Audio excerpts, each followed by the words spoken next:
The ink on the divorce papers was barely dry when Brandon let out a laugh, flipping a black credit card onto the polished table. Go ahead, Audrey.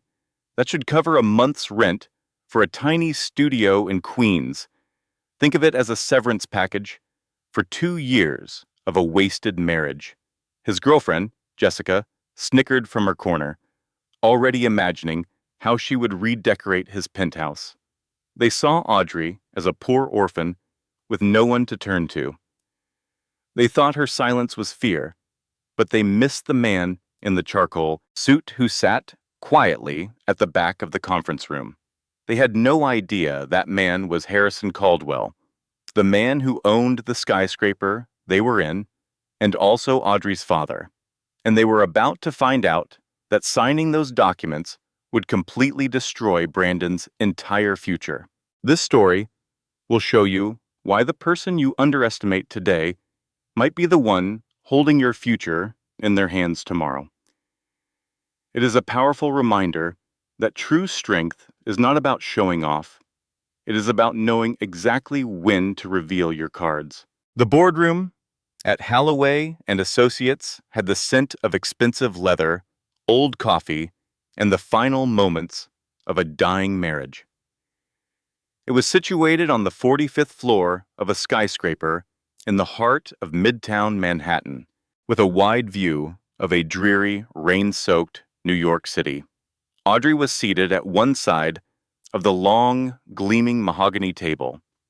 Her hands rested calmly in her lap. She had on a plain beige cardigan that looked well-worn, and she wore no jewelry, not even the wedding ring she had removed 3 days prior. Across from her was Brandon.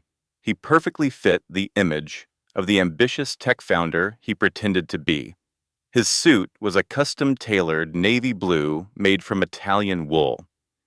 His bow watch was a Patek Philippe, which cost more than a typical person's car, and he wore a smile so sharp it could break glass. "Let us just get this over with, Audrey," Brandon said, pushing a thick pile of documents across the table toward her. The papers made a harsh, scraping noise against the wood. "I am exhausted. You are exhausted. We both understand this marriage was a bad investment." "A bad investment," Audrey echoed in a soft voice. Her tone was firm, even as her gaze focused on the word dissolution, printed in bold letters at the top of the first page. "Do not act like you are the victim here." Brandon sighed and leaned back into his fancy office chair. "Listen, when I met you, you were a waitress at Luku. I believed I was saving you from that life. I expected you to be thankful for being the wife of the chief executive officer of Nexus Stream. But if we are being truthful, you were never meant for this kind of world. You have no idea how to dress for fancy events. You do not know how to speak with investors. You are just," he gestured vaguely, unable to find a polite way to say it, "uninteresting." A voice added from the other side of the room. Audrey did not even flinch. She was aware Jessica was present. Jessica, who was Brandon's executive assistant, was sitting on the windowsill, casually scrolling on her phone. She was 22, blonde, and her dress was completely out of place for a legal meeting. "She is just uninteresting, Brandon," Jessica repeated, without even glancing up from her phone. "And her cooking is strange. Who serves a pot roast to a vice president of marketing? It is so embarrassing." Brandon let out a small laugh. "Exactly. The issue is, Audrey, my company is preparing to go public. The initial public offering is scheduled for next month. Both my legal team and my public relations people think a clean split now is much better than dealing with it later. Being single is a better look than being married to a nobody when I am ringing the opening bell at the New York Stock Exchange." Audrey finally looked up at him. "So that is all it is. After 2 years of marriage, I am just a risk to your stock value.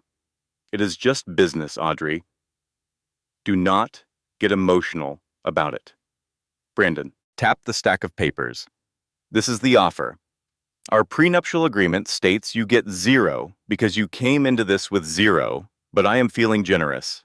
He reached inside his jacket and took out a black credit card. He tossed it on the table. It spun for a moment before landing close to her hand. That has $10,000 on it. It should be enough for a security deposit on an apartment in, who knows, New Jersey, or Queens, someplace cheap. And you can keep the Honda. The lawyer beside Brandon, a nervous man named Mr. Gables, cleared his throat. Mr. Cross. The Honda is technically leased through the company anyway, so just let her have the car, Gables, Brandon snapped. He was feeling generous. He glanced back at Audrey with a smirk. See, I am a good guy after all. Just sign the papers. I have a reservation at Per Se at 1 o'clock. Audrey looked down at the divorce settlement. Then her eyes moved to the credit card. $10,000. It felt like a lifetime ago, but it was only 2 years. She had met Brandon when he was just launching Nexus Stream. He was overwhelmed, struggling to make payroll. He spent his nights eating cheap takeout at the diner where she worked part-time to take a break from her studies. He never saved her. In fact, she had been the one to listen to his endless business pitches. She was the one who managed his chaotic life before he could ever afford an assistant like Jessica. She had even drained her own savings account. Money, she told him, was an inheritance, just to cover the office rent when his investors got cold feet. He had forgotten every bit of it. Do you honestly believe this is about your money, Brandon? Audrey asked softly. Everybody wants money, Audrey, particularly people like you who have none of their own, Brandon said, with a scoff. Just sign it. Stop making this take forever, unless you are hoping for some kind of miracle. Audrey took a deep breath. She reached inside her handbag. Brandon flinched for a second, maybe thinking she was pulling out a weapon or a counter lawsuit, but instead, she just took out a cheap, plastic ballpoint pen. I do not want your money, Brandon, she stated, and I do not want the Honda, either. Have it your way. Brandon laughed. That just means more for me. Now just sign on the dotted line. Audrey took the cap off the pen. She did not appear angry. She did not appear sad. She actually looked relieved. Just as the tip of her pen was about to make contact with the paper, the large oak door at the other end of the conference room slowly creaked open. The entire room went still as the door swung inward. Normally, during a serious divorce proceeding at Halloway and Associates, interruptions were absolutely not allowed. Mr. Gables, the lawyer, shot up from his seat, his face turning a deep shade of red. Excuse me, Gables, shouted. This is a confidential mediation. You are not permitted to just enter like this. A man walked into the room. He appeared to be older, probably in his early 60s, with perfectly styled silver hair. He was wearing a charcoal three-piece suit that did not loudly announce its expense. Instead, it whispered wealth.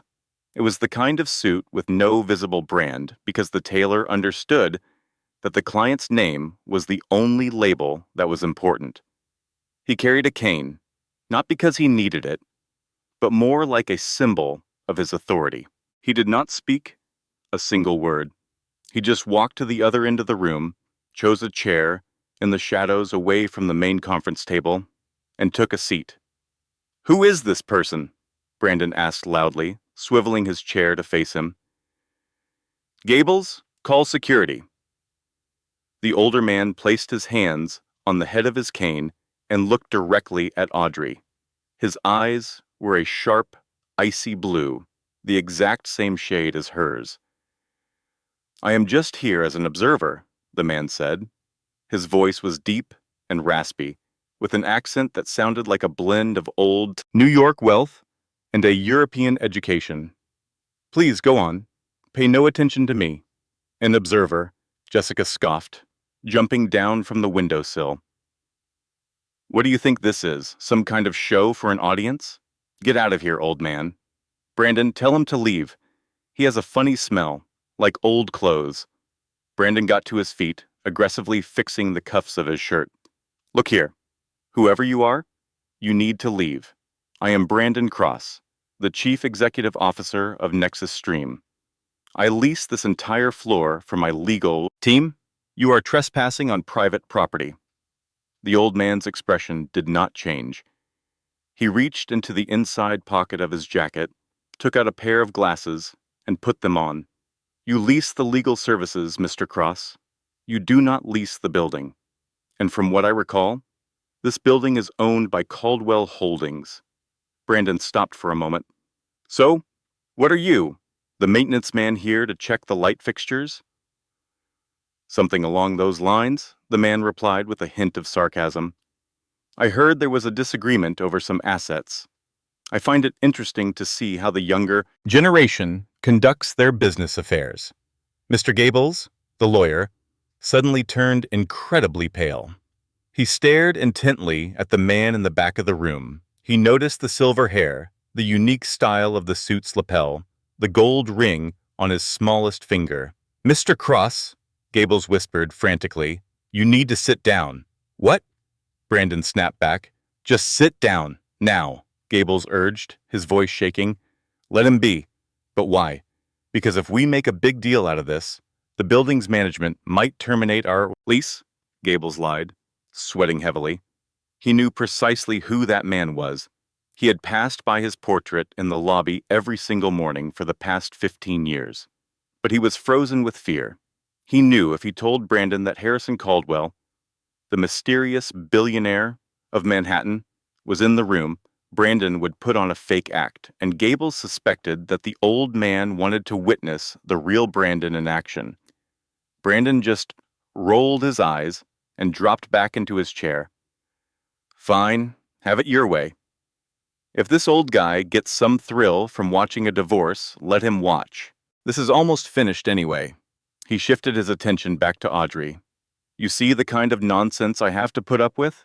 Total incompetence all around me. Now sign the paper. Audrey had not once looked toward the old man. She kept her focus on the document. Are you absolutely certain about this, Brandon? Audrey asked him one final time. The moment we sign this, it is final. There is no turning back.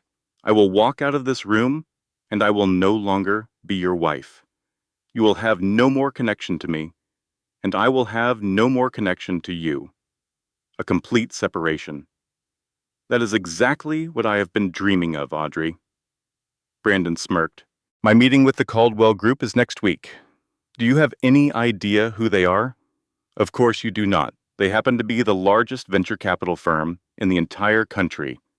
Harrison Caldwell himself is going to review my company for a $100 million investment. I must be single. I cannot have any baggage holding me down. From the back of the room, the old man made a quiet sound. It could have been a cough, or maybe he was trying to hold back a laugh. Baggage? The old man repeated. Is that how you see a wife? Brandon did not even bother to turn around. A wife who contributes nothing to the partnership. Yes, she is dead weight. I need a partner who enhances my public image. Someone like Jessica. Jessica smiled brightly, walking behind Brandon to put her arms around his neck. Honey, why don't you tell him about our engagement party? Audrey froze completely. Her pen stopped just above the signature line. Engagement party. Brandon just shrugged his shoulders, showing no sign of guilt at all. Well, since we are making it official today, I did not see any reason to wait. We have already booked the Plaza Hotel for this Saturday. It will be a combined celebration for my divorce and my engagement party for Jessica. It is going to be the social event of the year with high society, investors, and the press. He looked at Audrey with fake sympathy. I would invite you, but we will have a strict guest list at the door. A chill settled deep inside Audrey's chest. It was not the pain of a broken heart anymore. It was the sharp sting of clarity. You booked the plaza, Audrey stated. The grand ballroom, Jessica bragged, chiming in. Only the best of everything. The flowers alone are costing $10,000. How interesting, Audrey murmured. She looked right past Brandon, past Jessica, and her gaze locked with the old man sitting quietly in the back of the conference room. The old man gave her a tiny, almost invisible nod. It was the signal she had been waiting for. Permission was granted. Audrey finally pressed the tip of the pen to the first page. She signed her full name with a smooth, practiced elegance. Audrey Caldwell Cross. She turned to the next page and signed again. Audrey Caldwell Cross. After signing the final page, she clicked the pen shut. Done, she whispered, her voice steady. She slid the stack of papers back across the polished table to Brandon. Finally, Brandon said, grabbing them and quickly scanning the signatures. God, that was like pulling teeth. Gables, get these filed right away. I want this divorce finalized by Friday. He stood, adjusting the button on his expensive suit jacket. He took Jessica's hand. Come on, honey, let's go celebrate. I could use a drink. He gave Audrey one last look. She remained seated, her hands folded calmly in her lap. You can keep the pen, Brandon said, as if granting a huge favor. And do not forget your little credit card. With that, he and Jessica turned and walked away. They passed the old man on their way out. Brandon stopped for a moment. Hey, Grandpa, the show is over. You can get back to fixing sinks or whatever it is you do. The old man stayed perfectly still. He simply smiled, a cold and predatory grin. The show, the old man said in a low voice, has only just begun, Mr. Cross. Brandon looked confused for a second, then just shook his head and walked out of the room, Jessica's heels echoing behind him. The heavy door slammed, leaving the room in silence. Mr. Gables, the lawyer, was shaking so badly that his glasses were slipping down his face.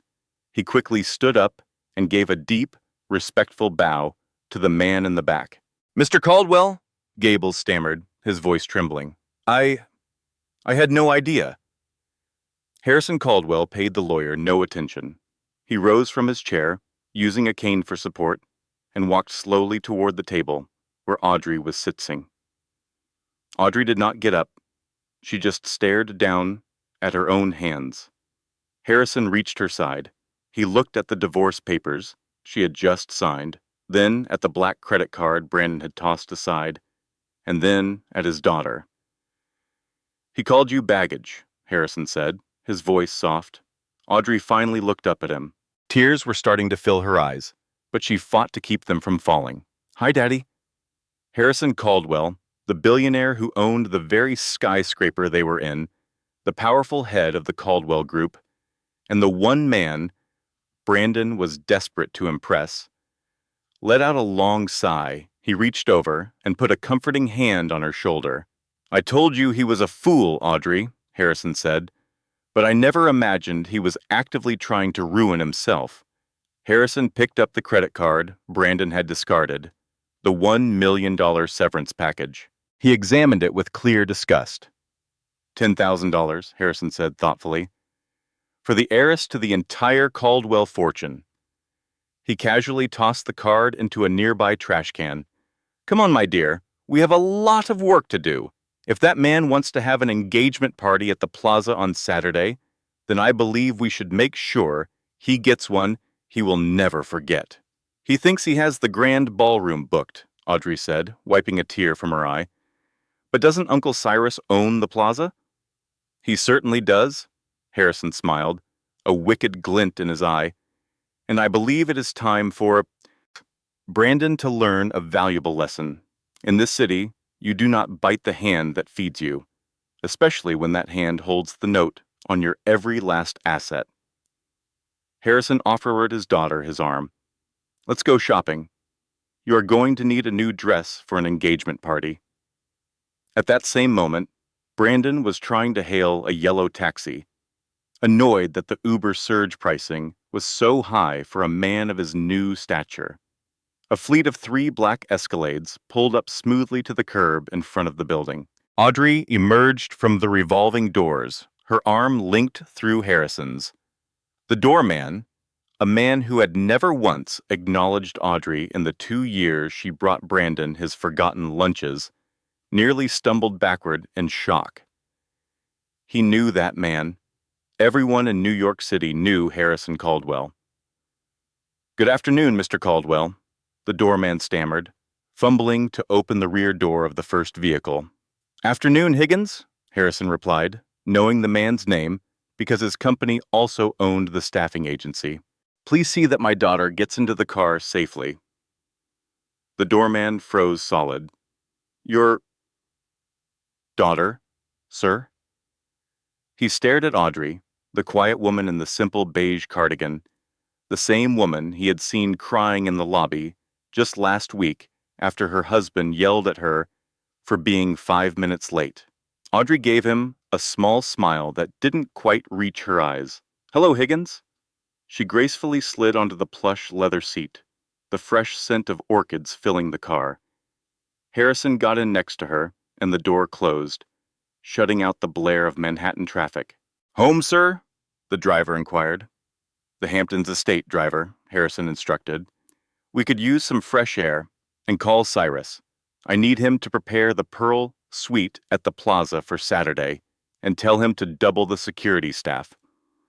As the car moved seamlessly into the flow of traffic, Audrey leaned her head against the headrest. The quiet in the car was thick with unspoken words. "I am sorry I did not tell you about him sooner," Audrey whispered. I needed to know that he loved me. Not my money, not my family connections. Just me, Audrey." "And now you know the truth," Harrison said gently. "It was a very expensive lesson, my dear, but a vital one. You spent 2 years playing the part of a supportive wife for a complete narcissist.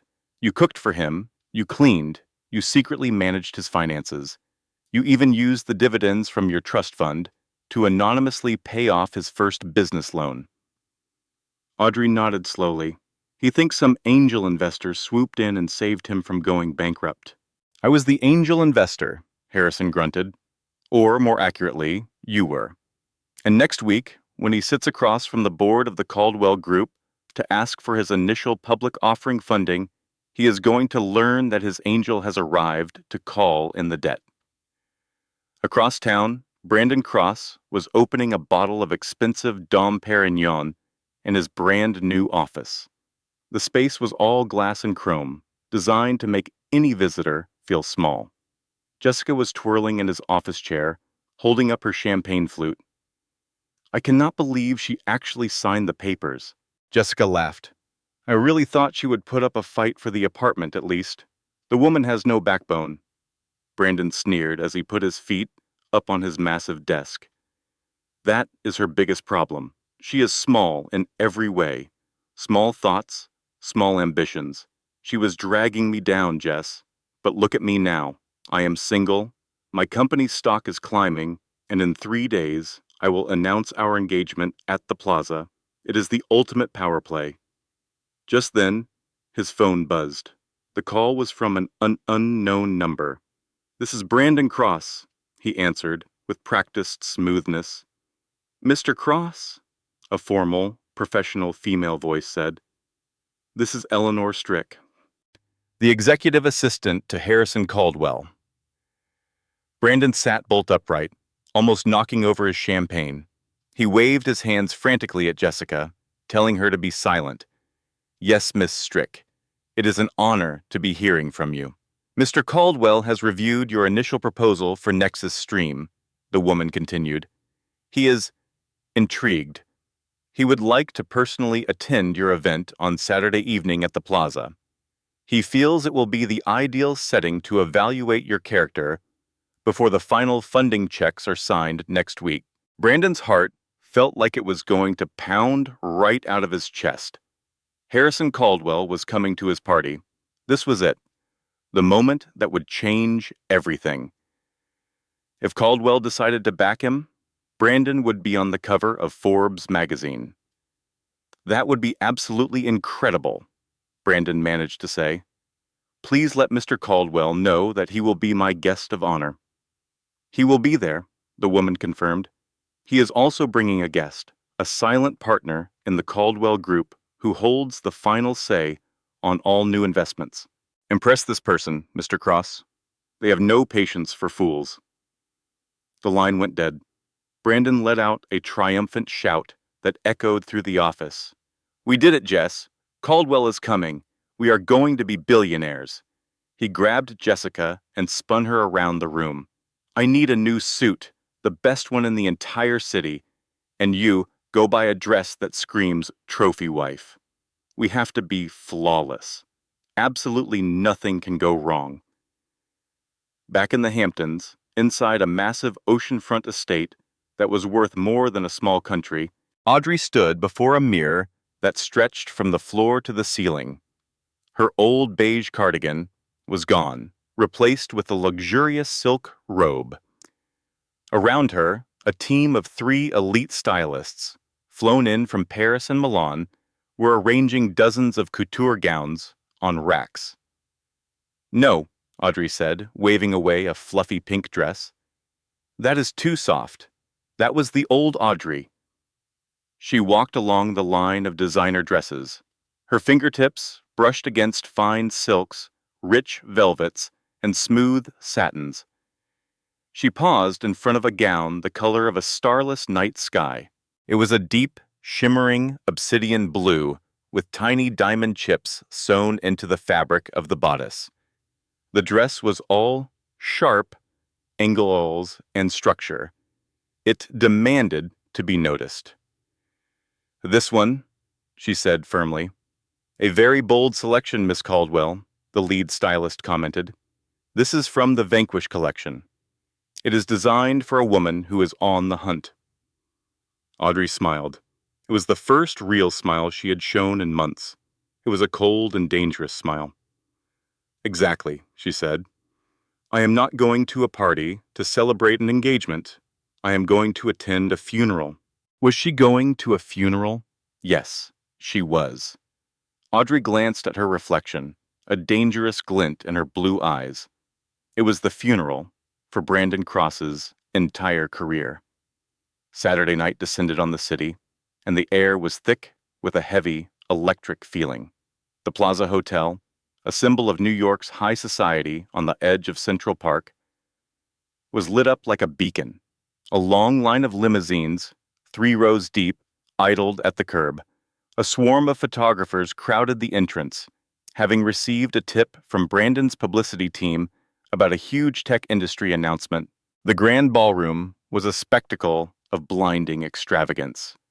Brandon had held nothing back, mainly because he charged it all to the company, banking on the Caldwell investment to make everything right later on.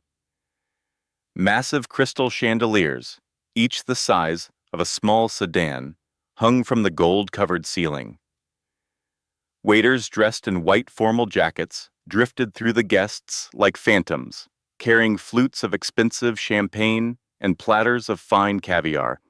Brandon positioned himself at the very top of the grand staircase. Brandon Cross stood on the grand staircase, his hand gripping the polished banister so tightly his knuckles were white. A thin layer of sweat covered his forehead. "Stop fidgeting," Jessica hissed beside him. She was poured into a shimmering red dress, so tight it looked like a second skin made of sequins. The look was expensive and loud, completely lacking in grace. "You look like you have something to hide." "I'm on edge, Jess," Brandon mumbled, his eyes scanning the packed ballroom below. "Caldwell is not here yet. It is 8 o'clock. The invitation clearly said 7:30.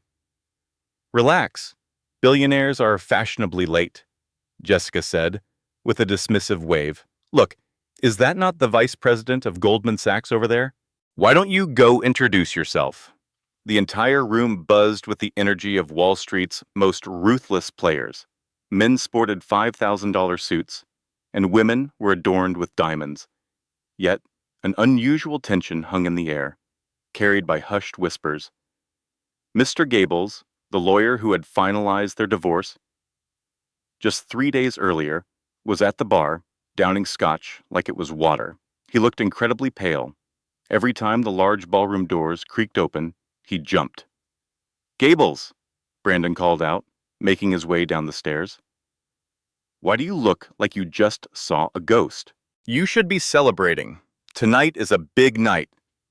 Gables stared at Brandon, his expression a strange mix of fear and sympathy. Mr. Cross, are you certain you reviewed the final guest list? Of course I did, Brandon said, with a scoff. Why do you ask? No particular reason, Gables muttered, quickly turning back to his drink. Just good luck. At that very moment, the string quartet, which had been playing Mozart, fell silent. The massive double doors at the far end of the ballroom swung open with dramatic flair. A deep quiet settled over the crowd, not out of politeness for a new arrival, but in awe of the sheer power that had just entered the room. Harrison Caldwell was framed in the doorway, looking every bit like a king returning to his throne. He wore a custom tuxedo that seemed molded to his body. He leaned lightly on a cane, and his silver hair shone brightly under the crystal chandeliers. A collective gasp went through the room. Harrison Caldwell was a recluse, a legend who never attended social events. His mere presence was a massive endorsement for Brandon Cross. A wide grin spread across Brandon's face. He quickly straightened his jacket and started moving toward the entrance. Mr. Caldwell, I am so glad you could make it. But Harrison remained still, standing in the doorway as if waiting. He turned his head slightly, extending a hand back into the hallway. The announcer's voice boomed, though it trembled with nerves. Presenting Ms. Audrey Caldwell. The name seemed to linger in the silent air. Caldwell. Brandon stopped in his tracks. He blinked, confused. Audrey. No, that was impossible. His Audrey was a nobody. He could not even recall her maiden name, mostly because he had never bothered to ask about her family. And then she walked into the light. It was definitely Audrey, but this was not the woman who favored beige sweaters and seemed to apologize for taking up space. This version of Audrey was a vision of cold revenge, sculpted from ice and draped in diamonds. A stunning midnight blue gown clung to her figure, with a high slit that revealed a pair of dangerously sharp heels. Her hair, which he only remembered in a messy bun, now fell in perfect, gleaming waves around her shoulders. A sapphire necklace, once belonging to the Russian Romanov dynasty and worth more than Brandon's entire company, rested around her neck. She gracefully took her father's arm and raised her chin. Her gaze swept over the room, dismissing hundreds of powerful people until her eyes found Brandon. She did not smile. She simply held his stare. "Oh my God," Jessica whispered, her clutch slipping from her fingers. "Is that your wife?" Brandon felt all the color drain from his face. His legs felt weak. "No, it cannot be. She is completely broke. I gave her a check for $10,000.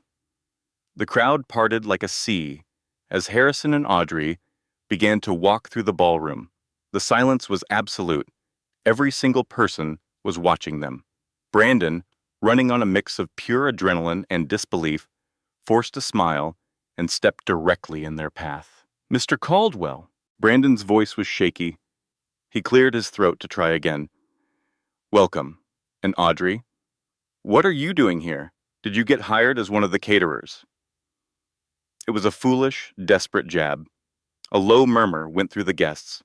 Someone let out a nervous laugh. Harrison Caldwell glared at Brandon with utter contempt. "Mr. Cross, you appear to be mistaken." Well, yes," Brandon stammered. "This is my ex-wife.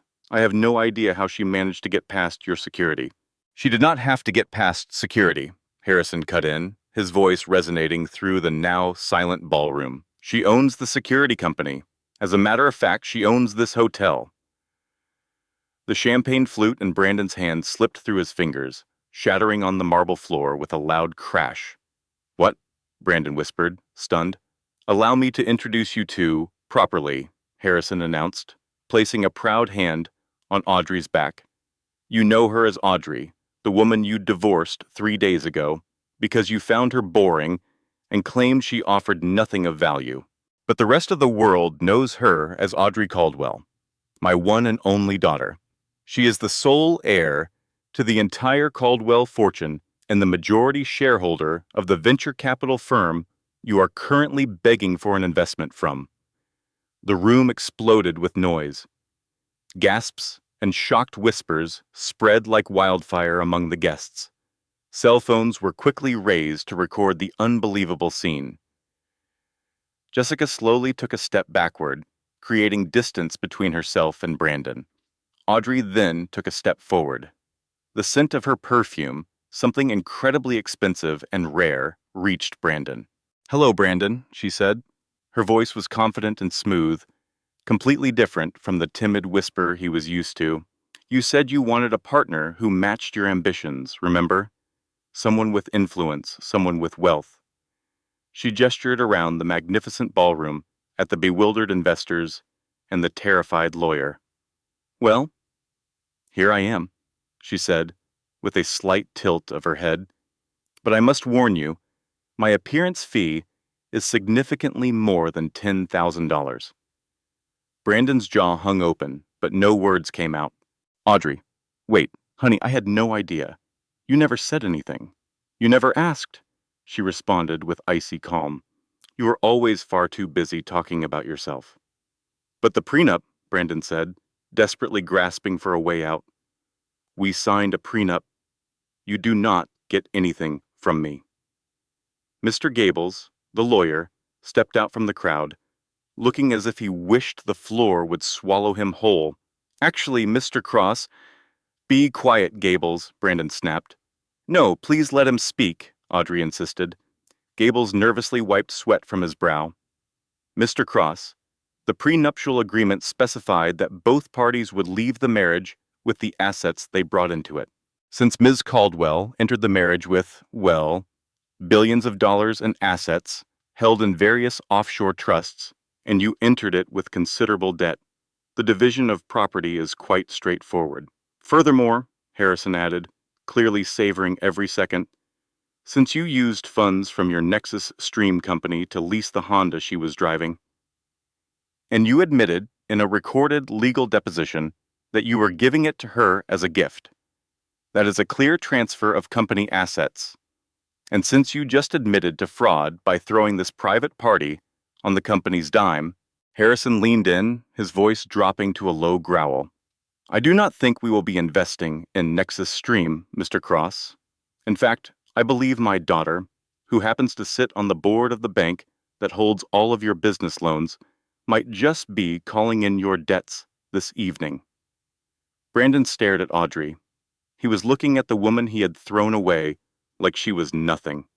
"Audrey," he pleaded, his voice trembling uncontrollably. "Please, this was all a huge mistake. Jessica was meaningless. I was under so much stress. We can fix this. We can renew our vows right here, right now. Look, all our friends are here." Audrey just looked at him. For a brief moment, Brandon thought he saw a flicker of pity in her eyes. Then she laughed, a light, almost musical sound. "Renew our vows?" she repeated. "Brandon, I did not come here to get back together with you. I came here to destroy you." She then turned to the band. "Play something cheerful," she called out. "I suddenly feel like dancing." As the music started up again, Brandon stood frozen among the shards of his broken champagne glass. He was forced to watch as the love of his life and the fortune he had desperately chased for years was gracefully spun away in the arms of a handsome European count who had just cut in. The trap had been set, and Brandon was the fool who had walked right into it. The lively Viennese waltz filled the grand ballroom of the Plaza Hotel, a cheerful sound that was a jarring contrast to the absolute ruin happening in the middle of the dance floor. For Brandon Cross, his entire world had just collapsed into a series of terrifying outcomes. Just 10 minutes ago, he had felt like the king of New York. Now he was nothing more than a laughingstock. He stood motionless as the crowd literally pulled away from him. In the world of high society, failure is like a virus. and public humiliation is a death sentence. Nobody wanted to be caught standing anywhere near the man who had just divorced the Caldwell heiress for his secretary. "Brandon!" A sharp voice hissed next to him. It was Jessica. He turned to her, desperate for a single ally. "Jess, listen to me. We have to control this narrative. We can tell people I knew who she was all along. We will say it was just a strategic move for tax reasons." Jessica stared at him as if he were an insect she had found on her expensive gown. She was not even looking at his face. Her eyes were fixed over his shoulder, watching the handsome Count spin Audrey across the floor. She was looking at the incredible diamonds sparkling on Audrey's neck. "You idiot!" Jessica spat out. "You are an absolute moron." "What? Honey, we are a team in this," Brandon pleaded, reaching for her. She pulled her arm back sharply. "Do not touch me. You told me she was the waitress. You swore to me she was a nobody. You just made me look like a complete fool in front of Harrison Caldwell." "I did not know!" "That is even worse," Jessica shrieked, her voice rising in pitch and cutting through the music. "You lived with that woman for 2 years, and you never figured out she was worth billions of dollars? You are not a chief executive officer, Brandon. You are a blind, pathetic loser." She twisted the engagement ring off her finger, a 3-carat diamond he had purchased on credit just the day before, and threw it hard against his chest. "I am finished. Do not ever call me again. I need to find someone here who can actually afford to pay for my Uber home." Jessica then stormed away, pushing through the stunned crowd to get to the bar, where she immediately started a conversation with a vice president from J.P. Morgan. Brandon was left standing completely alone. The ring had bounced off his suit and rolled out of sight under a nearby table. He did not even bother to look for it. Suddenly, he found himself surrounded, not by friends and supporters, but by the very predators he had invited to his party. Cross. The voice belonged to Simon Trent, one of his key investors. "Is it true? Is Caldwell holding the debt from the second round of funding?" "Simon, just let me explain," Brandon pleaded. "I don't want your explanations," Trent cut him off. "I want my money out. If Harrison Caldwell is coming after you, this company is finished. I am activating the clawback clause this evening." "You can't do that," Brandon said, his voice catching. "That will wipe out our operating funds." "Just watch me," Trent sneered, pulling out his phone. "I am calling my lawyers right now." Just then, another man approached them. The man was a reporter from the Wall Street Journal, the very one Brandon had pleaded with to attend.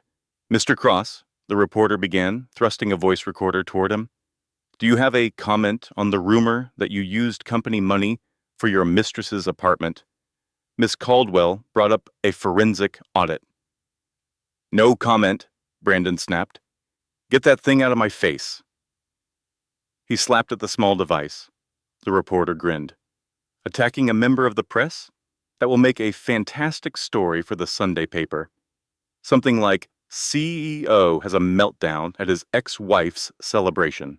From a balcony high above the ballroom, Harrison Caldwell and Audrey observed the unfolding chaos.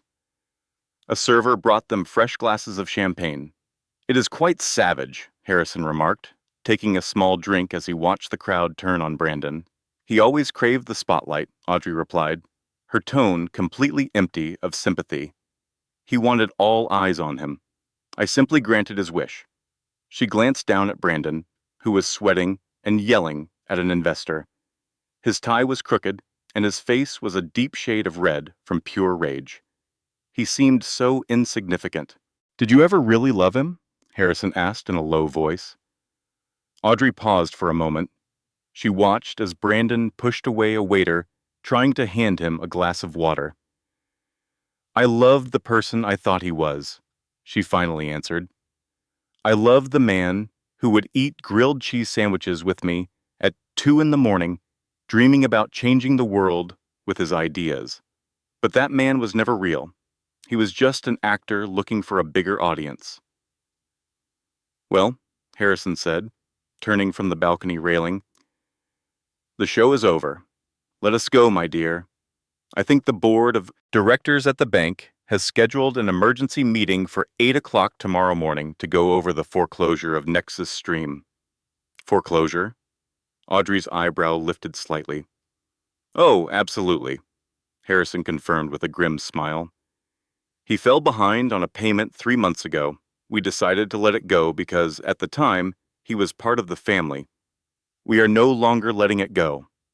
3 weeks later, New York City was showing no mercy. The November wind howled through the concrete canyons, pushing a sharp rain that could soak through a cheap coat in seconds. Brandon Cross was standing outside the massive glass headquarters of the Caldwell Group. He was no longer wearing his expensive Italian wool suit, which had been sold to a second-hand shop. Instead, he had on a generic raincoat he picked up from a pharmacy. He looked a decade older. His face was thin and needed a shave, and his eyes seemed empty. His collapse had been rapid and complete. The morning after the disaster at the plaza, the SEC had started an investigation into how he used company money. The board of Nexus Stream had fired him before noon. By 2 o'clock, the bank demanded payment on his personal loans. His penthouse was taken. His car was repossessed. They even froze his credit cards. He was now sleeping on his friend Mark's couch in Jersey City. But that morning, Mark had told him he needed to be out by the weekend because he was killing the mood. Brandon looked at his watch. It was a cheap, plastic digital model. 12:30 in the afternoon. He knew she would be coming out. She always went to lunch at 12:30. He at least remembered that detail. The revolving doors began to turn. Brandon's heart jumped. A group of smiling executives came out, and right in the middle of them was Audrey. She looked amazing. She was wearing a cream-colored power suit, and her hair was perfectly styled. She was holding a tablet and speaking to a man who looked like a politician. Brandon rushed toward her. Audrey! The security guards at the entrance moved immediately, their hands dropping to their belts. They saw a messy-looking man shouting at the heiress. Ma'am, get back, one of the guards ordered. Audrey paused.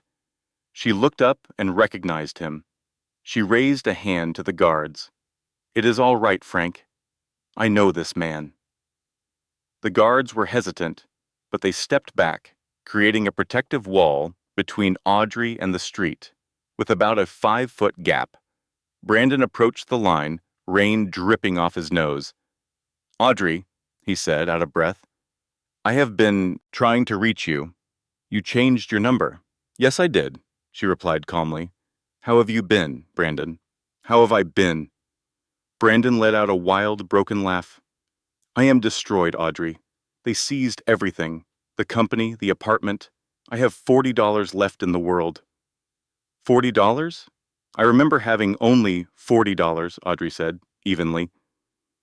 I was 19, living in a college dorm, refusing to use my father's money because I wanted to see what the real world was like. It builds character. Do you not think? Stop it, Brandon hissed, then lowered his voice when passers-by started to stare. Look, I understand you wanted to give me a lesson. Well, lesson learned, okay? I have been humbled. I am sorry. I was a self-centered jerk. But this is just too much. You cannot ruin someone's entire life over a bad breakup. I did not ruin your life, Brandon, Audrey corrected him. I just stopped paying for it. Paying for it? Who do you think persuaded the landlord to give you 3 extra months on your office lease when you were just starting out? Audrey asked. Me. I gave him cash from my grandmother's trust fund. And who do you think reworked your business proposal before your first big investment round? That was me. I rebuilt the entire financial projection while you were asleep. Brandon just stared. You did the financial model? Yes.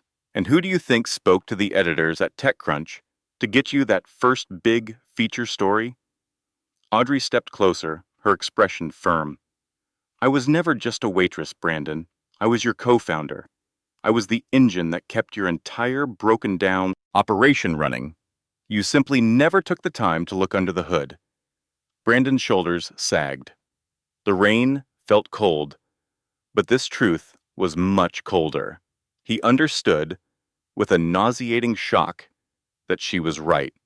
Every single time he had a lucky break, over the past 2 years, Audrey had been there in the background smiling, bringing him coffee, telling him everything will be fine. He had confused her quiet competence with being invisible. I need help, Audrey, Brandon whispered, his ego finally breaking into pieces. I have nowhere else to turn. Nobody will give me a job.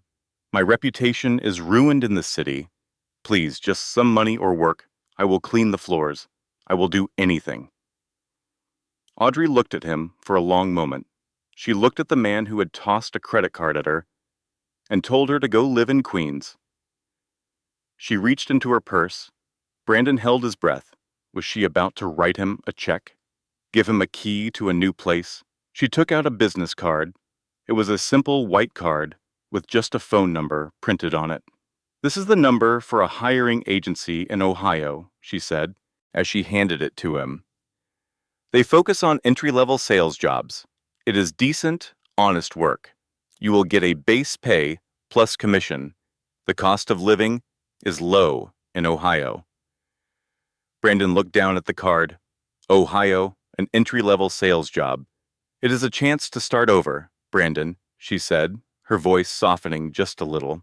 New York was not for you. You lost yourself here.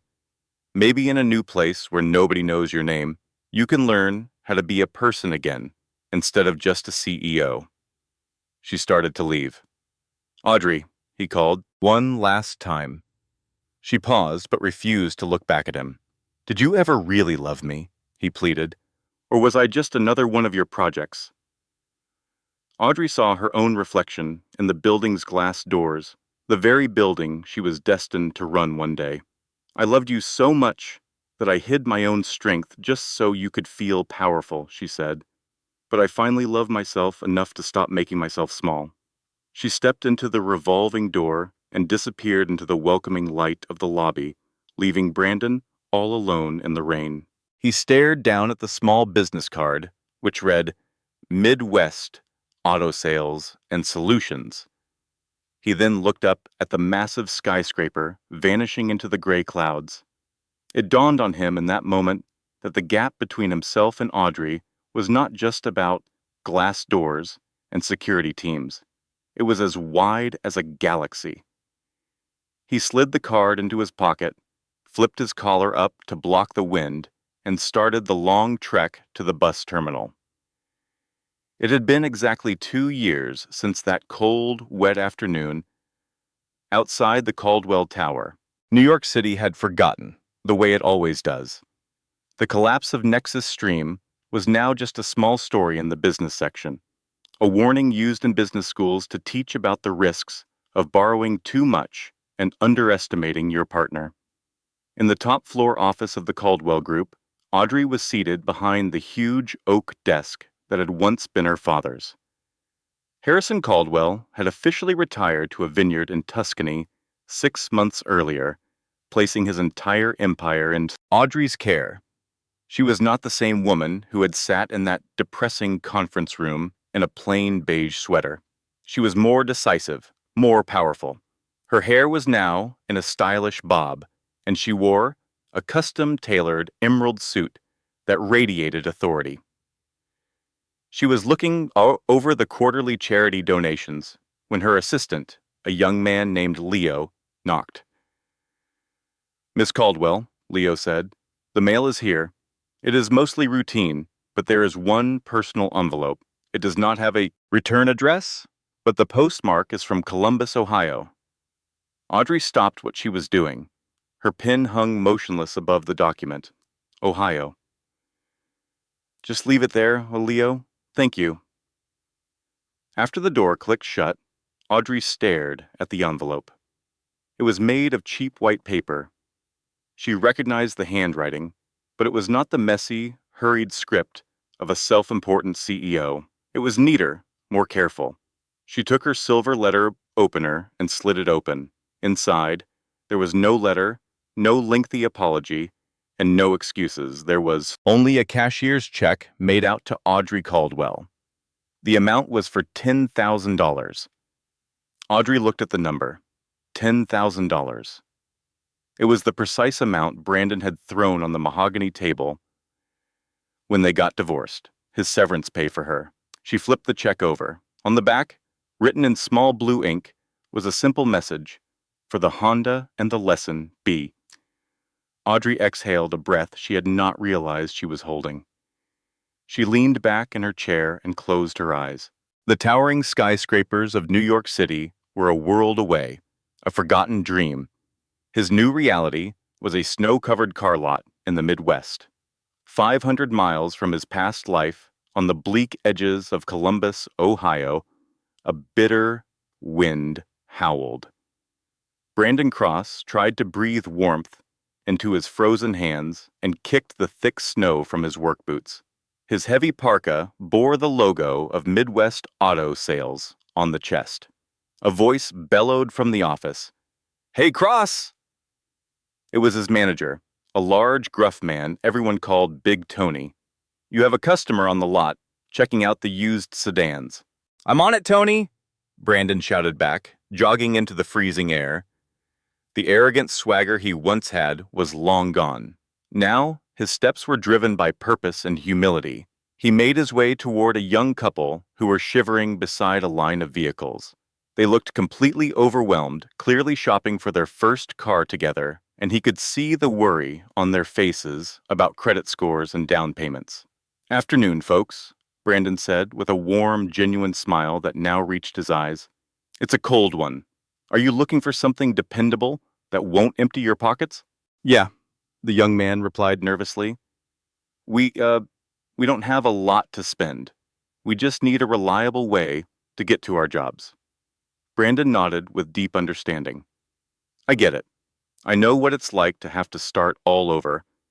He gestured to a nearby car. "Let me show you this Civic. It has low mileage, and I can talk to the finance manager to find you a rate that you can actually afford. We are not in the business of tricking people."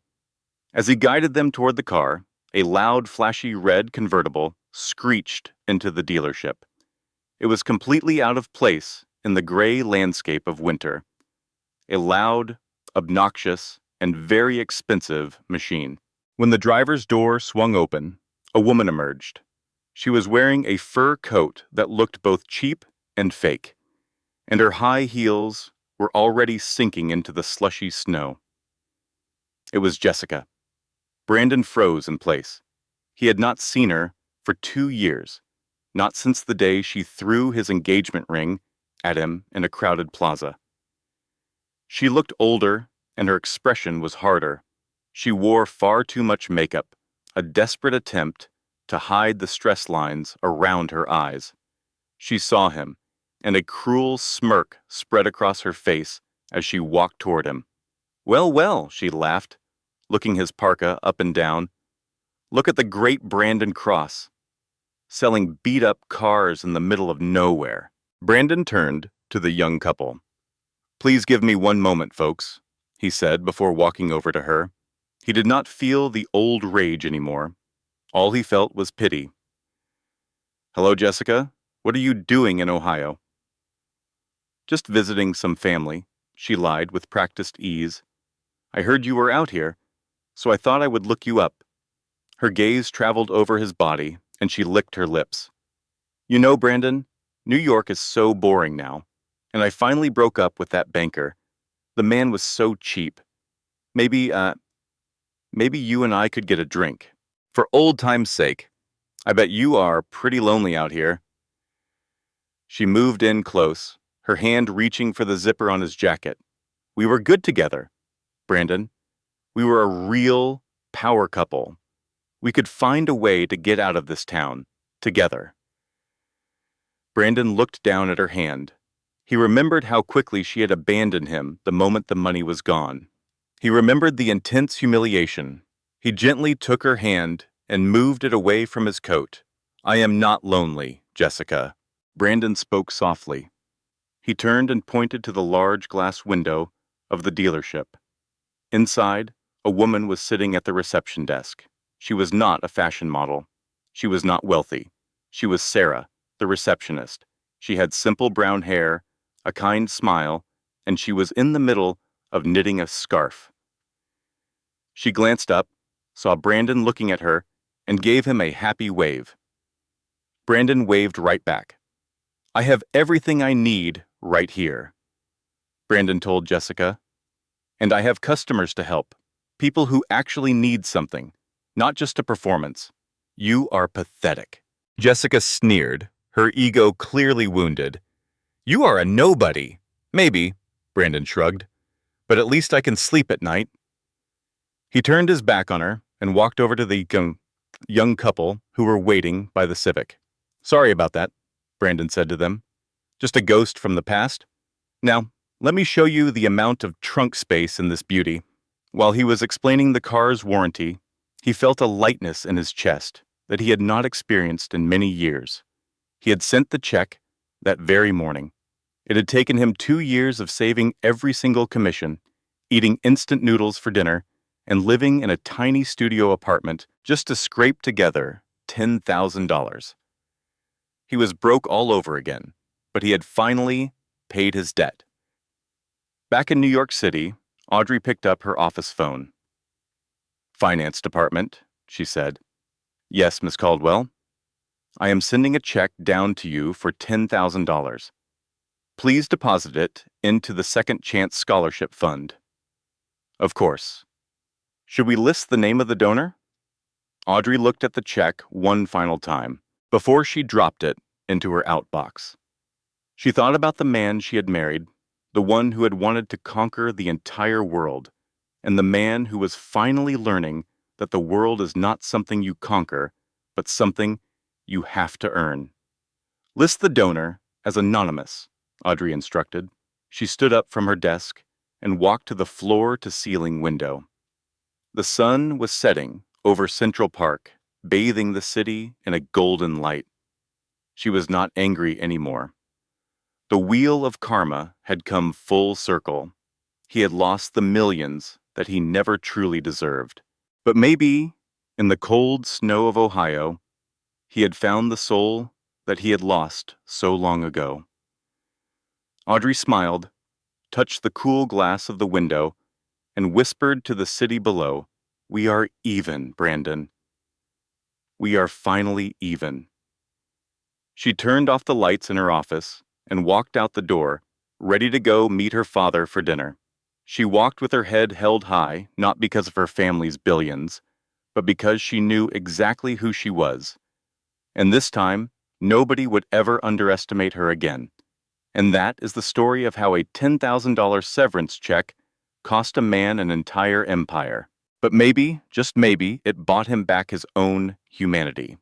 It is a harsh reminder that in life, you can never be sure who is watching you from the back of the room. Brandon thought he was just signing divorce papers with a powerless woman, but what he was really signing was his own resignation from the high life. What do you think? Did Audrey go too far with her revenge at the plaza? Or did Brandon get the exact lesson he deserved? And do you believe that Brandon's repayment of the $10,000 earns him a chance at forgiveness? I would love to read your thoughts in the comment section below. I read every single one. If you enjoyed this story about karma, betrayal, and redemption, please smash that like button, share this video with a friend who loves good drama, and subscribe to the channel with your notifications turned on so that you never miss a new story. Thanks for listening. This content was carefully researched, developed, and manually edited by our team to bring you meaningful lessons and inspiration. Every story we share is crafted with heart to remind you of the values that truly matter in life.